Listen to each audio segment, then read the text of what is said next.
Hello, everyone. Welcome to the live stream today. And before we get going, talking about the birth control pill, as I've advertised in the title, I want to first do something a little bit different, and I'll direct you to a link that I've left in the description of the video. I don't know if you're waiting for the stream to start. I don't know if it will have updated for you, but anyway, there's a link to a video by one of my subscribers who got in touch.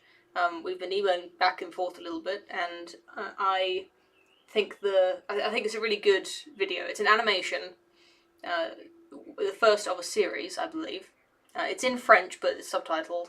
Animation is a bit of a personal, what do you call it? An enjoyment of mine. It's a kind of a hobby, and I just really appreciate hand animation, 2D animation, and I also love music and fiction, and this combines all of those. This guy is he's an artist, an author, and a composer, and the music in this is just amazing, as well as the animation, visual design, all of it. And he doesn't have much of a following because this is just like the beginning of his series. So I just like for everyone watching this, go and click on it. Even if it doesn't sound like something you'd like, just watch it. It's like 3 minutes. I was tempted, I've got a cup of tea here. I was thinking of just like literally waiting for you to go and finish watching it before we start the stream. I've already kept you waiting for 5 minutes before the start of this, so I won't do that. But seriously, click on the link. It'll take you to a new tab. Just watch it after the stream. Add it to your watch later. Whatever. I want to see more views on it because it's criminally unappreciated. Anyway, I'm gonna take a sip. And this stream is going to take the same format as last week. And once again, I'm sorry that I can't do more typical videos, but it is really fun to do live streams where I can talk to all of you and sort of get a little bit of response. And yeah, thanks for joining me, and thanks for everyone who is watching this in the future. I wanted to make this video, or I wanted to talk about the birth control pill for a few weeks now after watching it was an interview on the Trigonometry podcast. I don't know if you're subscribed to that. I'm sure there's a bit of crossover in our audiences. But the lady on that, she was talking about a lot of things about the way that family structure has changed over the past 50, 60 years. The number of children has gone down a lot. But one of the many things she said was something that I think I've always known, but I'd never heard it put succinctly, and it sort of just it clicked in my brain. It all sort of fitted into place, and it got me thinking about all this sort of stuff again. And I'll get into that in a minute, but first I'm just going to have a little bit of an introduction to the birth control pill, because it's not something I've ever thought about, because I've never been on it. I've never taken the birth control pill, and obviously I've always known about it. A lot of women do take it. A lot of women my age are perpetually taking it, and it's something that we were taught about in school, in sex education. They talked about it as a contraceptive, but it also has a lot of other side effects, some of which are desirable. If you want to control your menstrual cycle a bit better, if you have problems with acne, or a few other health benefits, a few other health issues that it can help to sort of even you out a little bit. So people take it for other reasons other than just to prevent getting pregnant from unprotected sex. And what is so interesting about it is that I think the women who are on it, there's a huge intellectual and emotional barrier that you have to get past to get people who are taking it to think about the effects it might be having on their psychology and about their bodies, because it's the same with any behavior. If you if you're a person who engages in a certain kind of behaviour, any criticisms of that, or examining it in any way really, it's going to meet with resistance, because people don't want to believe that their personality or their behaviour, their preferences can be changed by a pill. And just the way that human psychology works is that when you're trying to assess whether something is good or bad, the first question you ask isn't, what are the negatives, what are the positives? Usually the first question that's asked is this something that I have done? If I've done it, then it's probably good. If I've never done it, then it could be good or bad. But once a behaviour isn't just something that you've done once, but something that you do on a regular basis, like taking a pill, your initial stance is always going to be that it's a good thing, or that it's a neutral thing, that it's fine. And I'm not here to say that it's definitely a bad thing, but I just want to talk about the effect that taking the pill has had on women and society society at large. The women are half of society, and anything that is going on with them, and especially with their sexual behaviours, is going to have a huge effect. I think the thing that we sometimes forget is that looking at things from a purely scientific perspective, the most important things in life are reproduction, which is to say sex, pregnancy, and child rearing, and survival. And since we live in a pretty safe society, people don't usually think about their survival that much. It's not something that we worry about a lot. So really the most important thing in life is sex.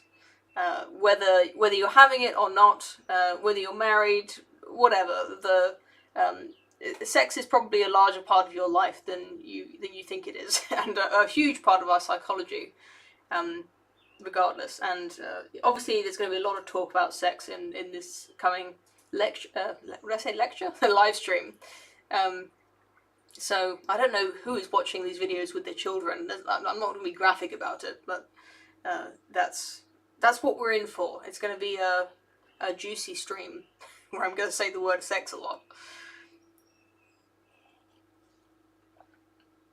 So the thing about the birth control pill, I don't know much specifically about its history. I know that it was first offered to married women only, because they weren't sure of what the effects would be on, I guess, on society. They didn't believe that single women should have access to such an easy form of birth control. And obviously, it's not the only form of birth control. That's one of the things that's so odd about it, is that it's not doing anything new. There are other ways to stop yourself getting pregnant with, even with unprotected sex. First of all, there's lots of ways to have sex that don't involve vaginal penetration at all. I just said I wouldn't get graphic about it, but I mean, it's true. Even with that, certain times of the month are pretty safe for getting pregnant. I'm not going to go into it. You're adults. You know you know how to not get pregnant if you have sex. But the thing is, it's not doing anything new, and yet it seems to have changed everything. The way that a lot of people at the time phrased it, the way that it was promoted to women, was that it puts the control in the woman's hands. So whether she's in a marriage or a stable relationship, or having more casual hookups, she's now in control of her own pregnancy, or lack thereof, in control of of her sexual organs. And the thing is that, and this is the thing that the woman on trigonometry said, the proposed, or the expected outcomes of the birth control pill seem to be completely opposite to what has actually happened if you look at how people are behaving. So what you would expect from the huge, you should say the number of people taking it, the huge number of proportion of people who are taking the pill, you'd expect such a huge uptake to result in fewer unwanted pregnancies, fewer abortions, and maybe smaller family sizes. And indeed, we do have smaller family sizes than we used to before the birth control pill. But the numbers of abortions have certainly increased a lot. And what was the other thing I said? Unwanted pregnancies or pregnancies outside of marriage. It's just thinking about it in those terms kind of boggles my mind. The fact that women now have an extremely easy way to prevent themselves getting pregnant outside of, in a situation where they don't want to be. They're still getting pregnant, and they have less control over it, it seems, than they did before. Where there's just something very, very strange about that. I think something very odd is going on, where I've heard economists putting it in terms of simply the value of sex, the value of chastity almost has changed, where before such widely available, easy birth control methods, the consequence of sex, it didn't always result in a pregnancy, but that was definitely a possibility. It was on the table, where you could get pregnant from having sex. Like I say, there were other contraceptives that were available, but the fact that women who are on it, they are, even if not permanently, they are in a kind of perpetual state of being on the pill. They take it every day. It doesn't matter if you have to take it every day. It doesn't matter if you're expecting to have sex that day or not. It doesn't work. You can't just take it on the day that you're planning to have sex and hope that does the trick. It doesn't work like that. You have to be on it all the time. You take breaks to have periods, but when you're in a period, you can't get pregnant anyway, and you're probably not having vaginal intercourse. So something about this particular form of contraception, I think it could be, well, it's a number of things, but the fact is that the sex and pregnancy have been somehow, irrevocably detached from one another, where the way that people talk about sex now, it's almost like a human right. If you get into conversations about abortion, which I've done a few times, and about anything, about family sizes, about birth control, or about having children, it's not uncommon for people to act like you have no responsibility for what occurs if you have sex. If you get pregnant as a result of having sex, either through a mistake that you've made, maybe you forgot to take your pill, maybe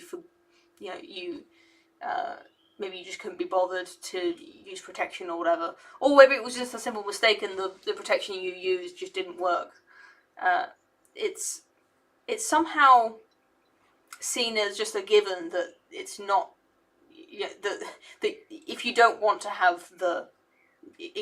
to raise a child, then it's your right to have an abortion. And I'm not here to debate that. It would take all night, and that's not the topic of this conversation. But sorry, can you turn the amp on off, please? Mm-hmm. But I think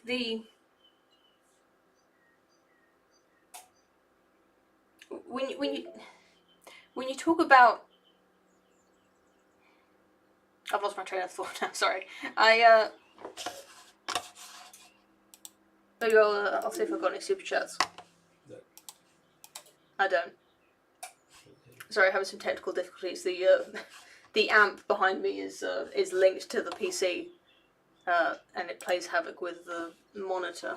Let's put it over here. Okay. I put the I put the thumbnail right here on the screen because the so it covers the TV, and you can't see what my husband is doing. We only have one room in our house that doesn't contain a sleeping baby. Okay. Or a toilet, indeed. Okay. I titled this video "The Birth Control Pill Doesn't," meaning that the amount of control or apparent control that people have over their reproduction seems less controlled than ever, and I think it is as a result of this detachment from the detachment of sex from pregnancy and from families, where it used to be that if you had sex, there was a good chance that you could get pregnant if you weren't taking any precautions at all, and that would then result in probably a quite serious conversation about whether you should get married to the father of the future child. Whereas now that conversation is probably like very low on the list of things that you're worried about in that moment. So that chair's squeaky. And the thing is that there's good and there's bad things about that. Obviously, the amount of freedom that it's given women to plan their lives around having children, so that they can have children if they want to at a later stage, all of that sort of thing. They now have the power to create a career for themselves outside of before they have a family. I don't know if, and certainly the women who have done that successfully would tell you that has gone well. I think it remains to be seen, and some women will tell you that it hasn't worked out that well for them, and getting married and having children after they've had a career is perhaps not as easy as they thought it would be. So I'm not trying to present that as I'm just saying that's an argument to say that is a good thing, and I'm not making any proposals that the birth control pill should be made illegal. I just, to make it illegal would be repeating the same mistake. The mistake that, well, if it was a mistake, the miscalculation, I should say, that the legislators made when thinking about the effects of the birth control pill is that they assumed, or maybe they just took as a starting point, the assumption that if you give women the access to the birth control pill, it's quite cheap. Anyone can afford it, really. If you let them access this, they will behave the same, except that they won't accidentally get pregnant when they would have otherwise, and that is simply wrong. I think we obviously causation and correlation, not always the same thing, and there's certainly a lot of other things going on during the the 60s and the sexual revolution, but I think the sexual revolution, there's a lot of things going on there, but it probably would not have happened, or would have been happened very differently if it had not been for the pill. It was one of the key contributors, you should say. And the fact is that the unintended consequences of the birth control pill could not have been predicted, and therefore, if we said that we today we should make birth control pill illegal, we'd just be making the same mistake again of just assuming that things would go back to the way they used to be. We'd have a more sort of patriarchal society where women's sexuality is under control, not just by themselves, but by the men in their lives, the women in their lives, probably actually more likely, are the are the moral enforcers, exactly, in situations like this. So I'm not saying that it. I'm not proposing any policies, but it's. I just think it's interesting to think about this sort of thing, and to, if we want to talk about feminism and the relationship between men and women, it's really a huge oversight that I haven't talked about the pill in its own video, on its own live stream, or whatever, since the start of this channel, especially since I've talked about, I've been talking about feminism for almost 4 years now, and I've never addressed the birth control pill explicitly, and that is just my own blind spot. It's like I said, I don't think about it that much because I don't take it, but the fact is that a lot of women do, and they have been for years, and it's changed things. It's changed everything, and the fact when I came into adulthood, it was already normalized to the point where I can't even comprehend what the world without it. I'm sure for people who were alive at the time, who'd be fairly getting on in years by now, they probably noticed the difference happen. It didn't happen overnight, obviously, but I would expect that they have more of a conception of what the birth control pill really means than someone who's just lived with it all their life. There's that old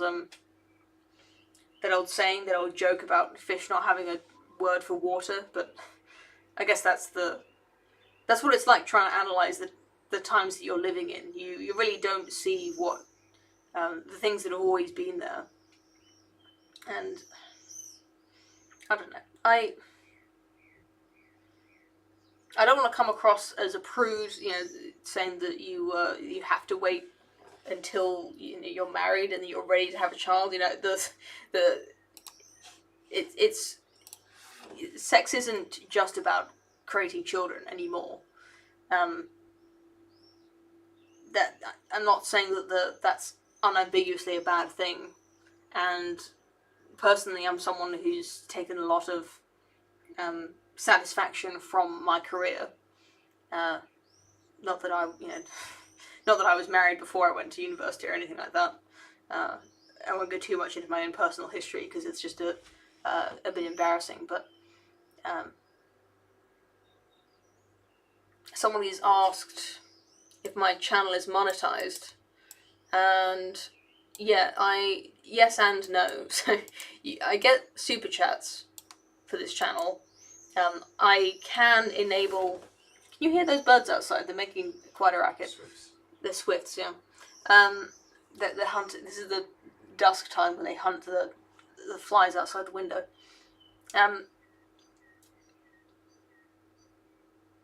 So I have the ability to put adverts on the videos, but I don't, because I kind of hate YouTube adverts. And when I tried it for a little while, but it wasn't making enough money that it was worth annoying all of my subscribers. So I don't. Somebody, I assume is not a native English speaker, says they haven't come across the word prude. I see. Sorry, no. Why not come across as a prude?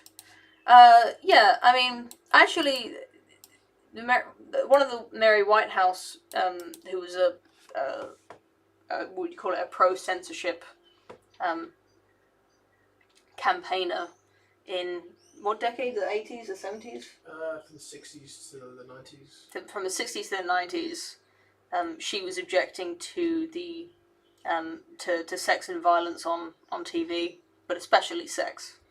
And she said something very interesting in a clip that I saw recently, where she said that she's not against sex. She thinks she said that I'm not quoting her, obviously. She said that sex is wonderful and it's something that should be celebrated, but it's it's best when inside a marriage, basically. And not to go into it too much, but I think young people probably have an unrealistic idea of sex. Maybe I don't know.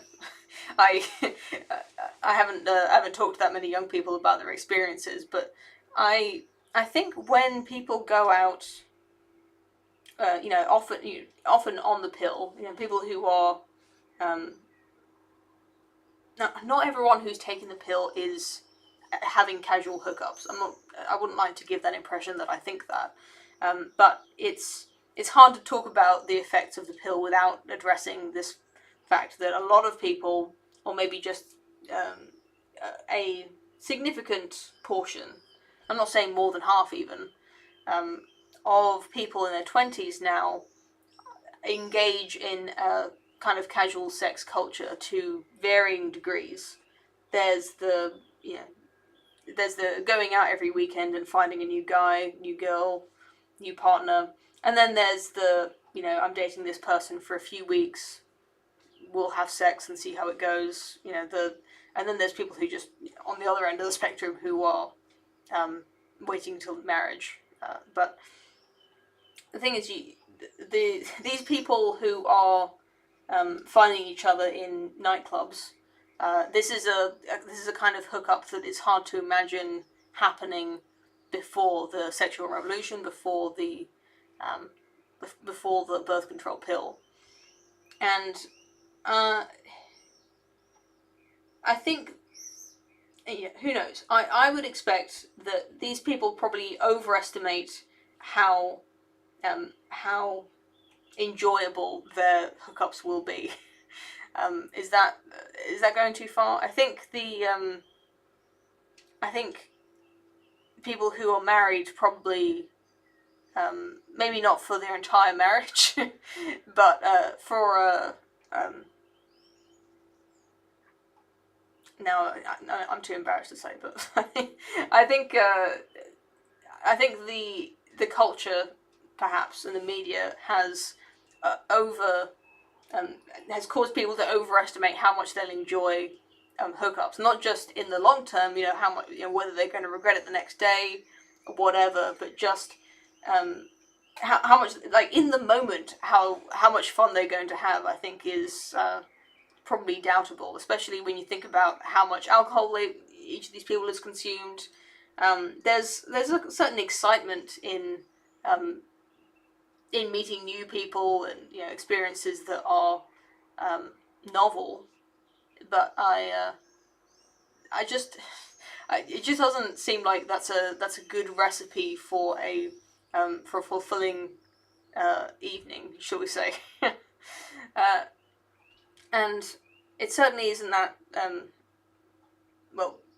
It doesn't seem like it's that good for their future, for the young man or the young woman, but perhaps especially the young woman involved in these kind of encounters.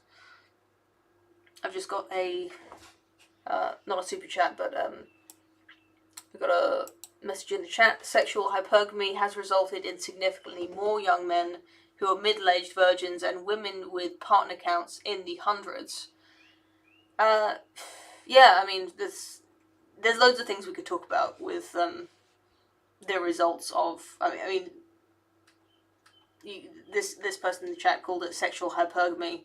I think he's specifically referencing the fact that you get these.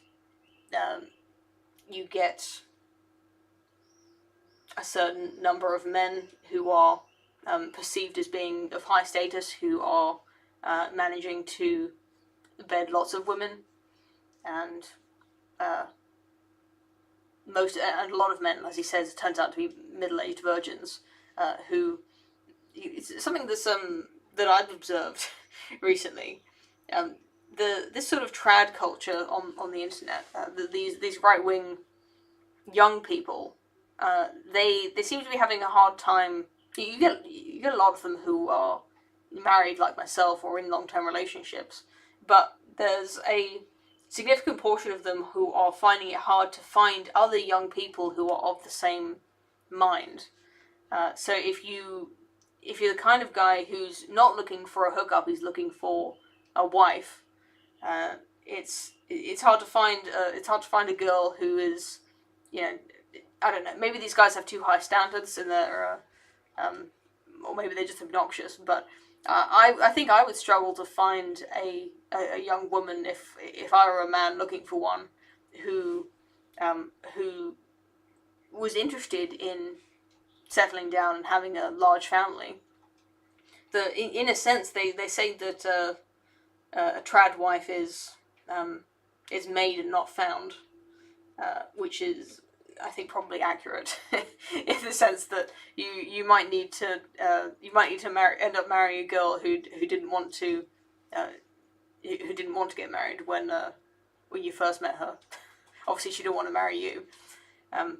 Yeah, this isn't a video so much about, I'd hate to start giving out dating advice just because I have never had to really date in my life, so I have no experience about it. But, yeah, I'm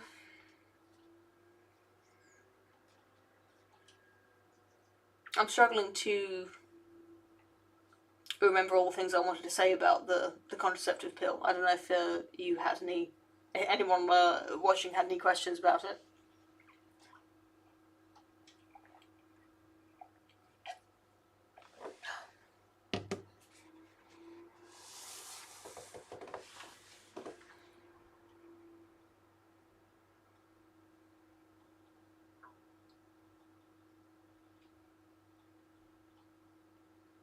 I think going back to the analogy of the economic value that's put on sex,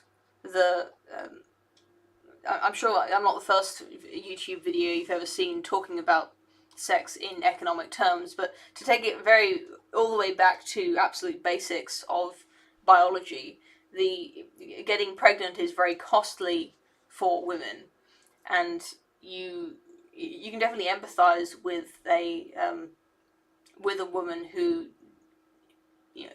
hasn't seen everything life has to offer yet, and would rather put off having children. And we had a live stream a few weeks ago just about having children.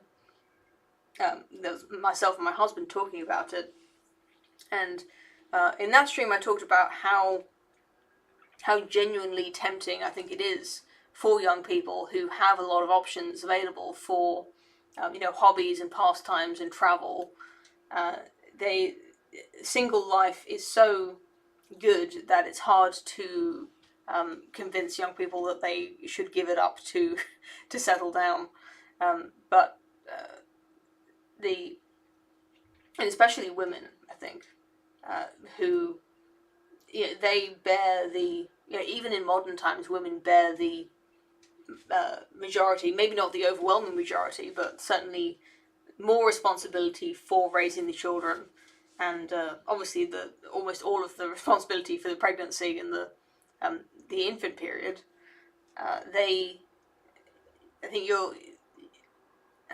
we have to empathize with the woman who's hesitant to go through with that, and there's a lot of psychological difficulties with being a mother. The thing is that people didn't have to choose before. The fact that people who in a pre-sexual revolution time, you could have sex before marriage. Two teenagers might hook up and get accidentally pregnant, but they, like I said, there's a good chance that they would get married, or the father of the baby would at least be extremely involved in it. And if the mother was incapable of taking care of the child, it would be the father refused to be involved, there would be not just a scandal, but there'd be a lot of involvement from the parents, or from the family of the people involved. And now that's just normal almost. If you get pregnant, or if you get a girl pregnant, in a casual relationship, or just in a hookup situation, you might just get an abortion, or you might you might take the morning after pill, to stop the pregnancy even occurring. But if you in the situations where people do get pregnant and they do keep it, it's not what's the word? It's not a scandal the way it used to be. It's almost just ordinary to have a couple who are not married to have a child, or who to have a single mother who never married the father of the child. It's not. I wouldn't say it's ordinary, but it's not something that that would shock anyone to find out that that's something that happened to their friend's mother, or that it happened to a family member. Probably a difficult situation for everyone involved, but not the same order of magnitude in severity. And I guess I'm just having a hard time articulating exactly how big that shift is in terms of everything for the relationship between men and women. I don't know. Maybe I'll just leave it there. Thanks everyone for turning up. If you go to the description, you can once again just go and watch that little animation. I think you'll all really enjoy it. And yeah, thanks for watching, and I'll see you again really soon.